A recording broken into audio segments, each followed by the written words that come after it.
Hi everyone, this is Elysa Roberts, and this is a primer for Module 2 of Occupation and Productivity class. This is Part 1, titled Productive Occupation Beyond Paid Employment. There's 3 outcomes of this primer. First, by the end of this, I'm expecting that you'll be able to describe productivity beyond paid employment, which I suspect you could do at this point. Be able to analyze an example of participation in productive occupation, and prepare for the learning activity and the assessment for this last module of the course. So first, we'll go over a little bit of information about how you can dig a little deeper into describing productivity beyond paid employment. And your readings and a reflective exercise will be the best way to do this. So these are some points to consider. The top here is a reference that many of you have likely been exposed to from Canada, and the definition of productive occupations within this reference is what we're going with. That productive occupations, are viewed as what contributes to the social and economic fabric of a community. And it has been deemed that this can be paid employment, or it can be those unpaid occupations we engage in, such as volunteering or caregiving or doing certain housework or other such activities that give us that sense that we're contributing to both the social community of our lives and our families' lives and of the community's lives, and that it may contribute maybe indirectly to the economic fabric of a community.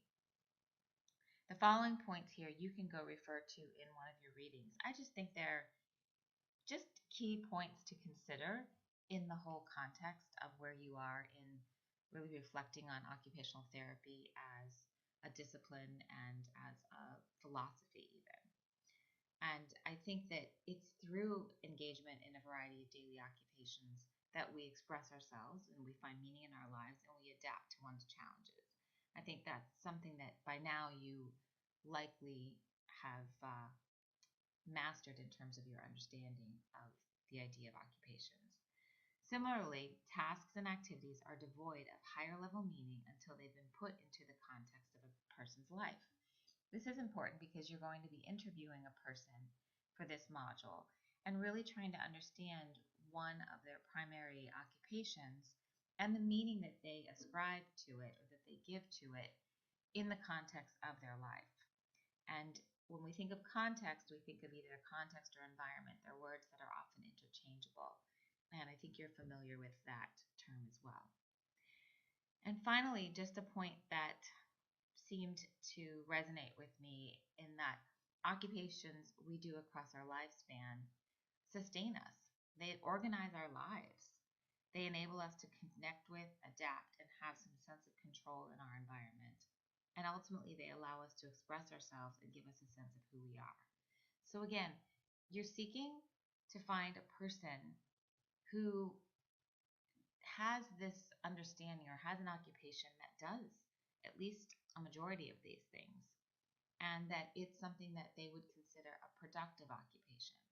So it's not going to be paid unless it's sort of nominally paid, like creating crafts and selling them at a market, or maybe babysitting and getting a bit of money, something like that. But it's not a traditional paid employment position.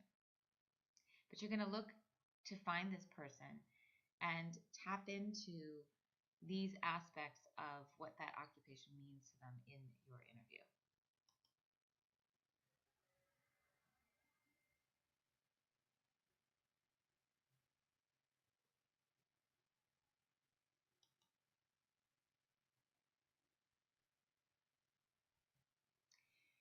What I've done here is give you a little bit of information about what I'd like you to consider in the 2 required readings.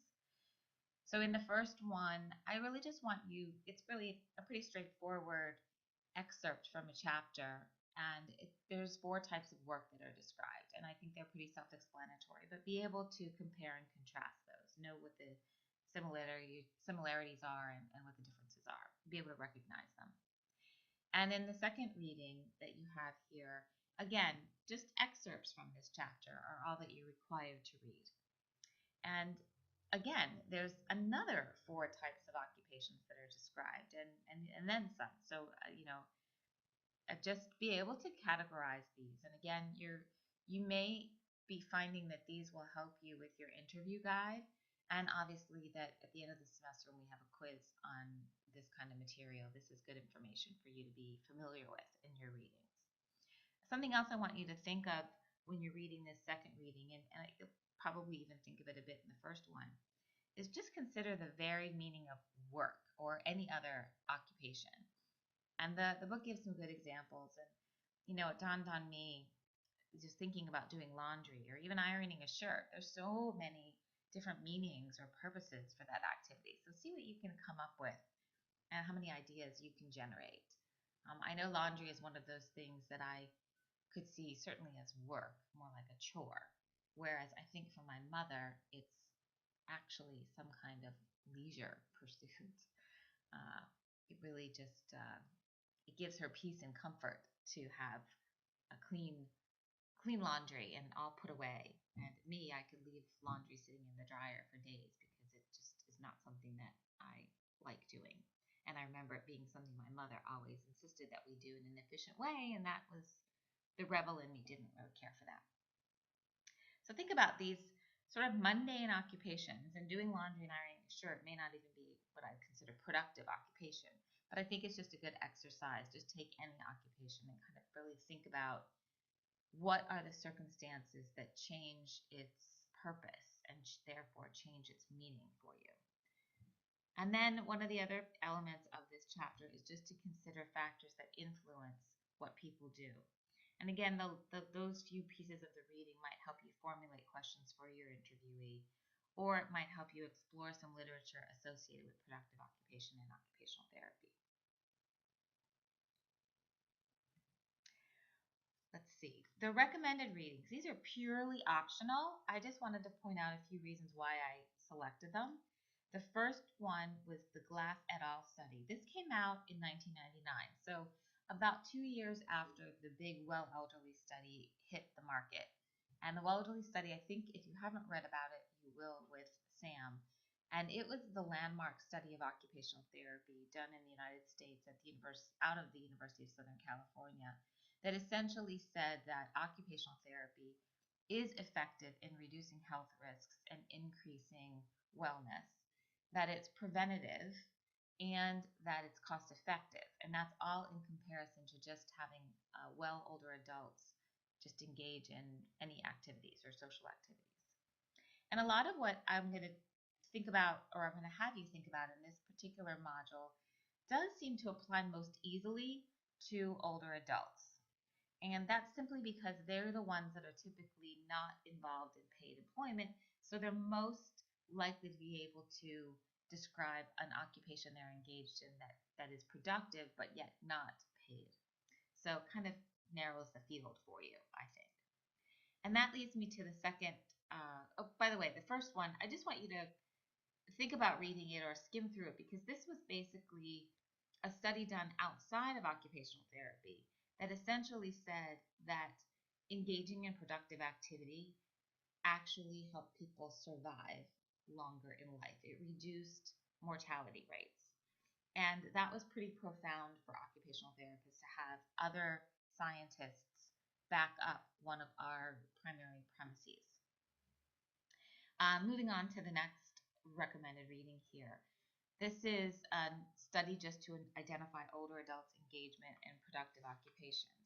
And this, again, I think if you just read through it or even skim through it, they were focusing a lot on both paid employment and work and some discussion of the other kinds of occupations. So I think it's just a good reading that kind of gets your mind thinking about who am I looking for? Oh, I might be looking for a person who's a caregiver to a loved one, or maybe a caregiver to their grandchildren. Or it also has some questions outlined in it that were more used for someone who was already involved or who is still involved in paid employment, but it gives you a sense of the kind of open-ended questions that help get at people's stories about this. So it's just a good reading just to kind of skim through, because it might just stimulate some ideas for your interview guide. The next article is just to remind us that this isn't just about older adults, and this isn't just about those persons who are deemed well, although I think it's important for us to think of how could an occupational therapist work with a well older adult. But this article just gives you some information about productivity with adults with intellectual disabilities in case your interviewee is that person. And then the last one is just always revisit Disability Care Australia, since that's really where we began with this course, and where I think that it's sort of going to be it's a grounding force that reminds us that the country that you're living in and where you're practicing is trying to look beyond illness as a way of helping people engage in occupations of all kinds and just to participate.